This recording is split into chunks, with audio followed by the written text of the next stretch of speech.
Mbingu zikifunguka na amini Bwana, parapanda ikilia nitaitwa. Mbingu zikifunguka na amini Bwana, parapanda ikilia nitaitwa. Mbingu zikifunguka na amini Bwana,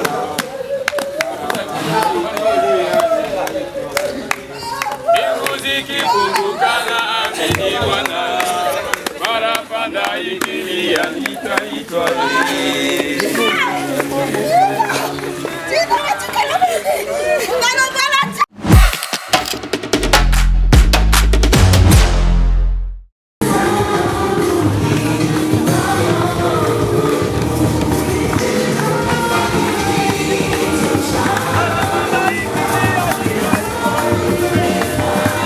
Shughuli zao ili kuja kujumuika na sisi familia katika ile shughuli ya kuweza kumsindikiza marehemu sehemu yake ya milele.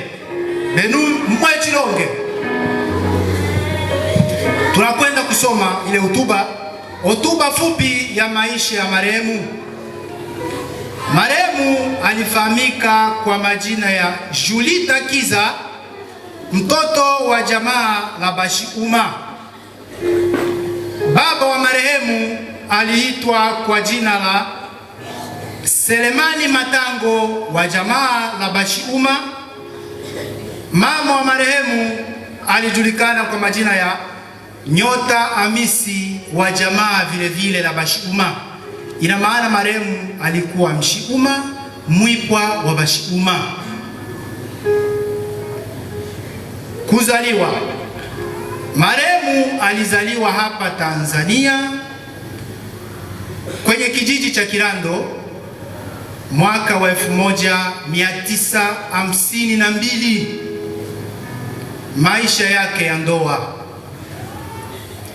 Marehemu alibahatika kuolewa na Bwana Kiza Anzuruni, jina maarufu alikuwa akiitwa Mzee Antoine.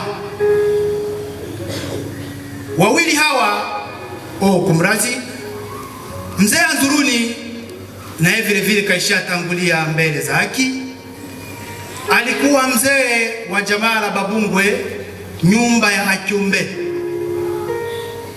Wawili hawa walibahatika kuzaa watoto 7.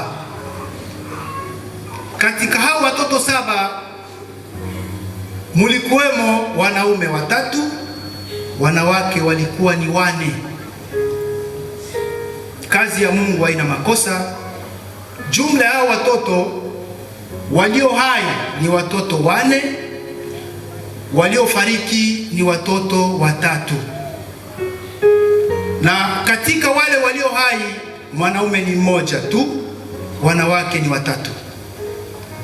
Katika wale waliofariki kulifariki wanaume 2 na mwanamke 1. Wajukuu. Marehemu alibahatika kuacha wajukuu 32. Kazi kama kawaida hawezi ukaishi bila kazi. Marehemu alikuwa na kazi tu ya ukulima wa kawaida, alikuwa ni mkulima. Magonjwa yaliyopelekea kifo cha marehemu Benu Mwechi.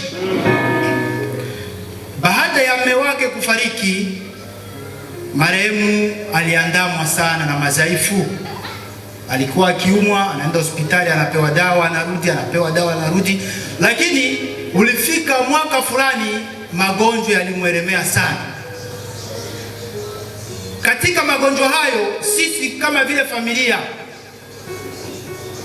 tulimtibisha sana, na katika kumtibisha huko wale wataalamu ambao walisomea uganga walikwenda kubaini magonjwa karibia 3. Ina maana marehemu alisumbuliwa sana na ugonjwa wa pressure. Pressure ilikuwa ikisindikizana na kisukari. Vyote viwili vilizaa tatizo la kupooza. Na ilipofika wiki iliyopita hali ilizidi kuwa mbaya, ilibidi marehemu tumpeleke hapo hospitali ya Red Cross. Kweli alilazwa hapo, akapata chumba, akaendelea kupata matibabu.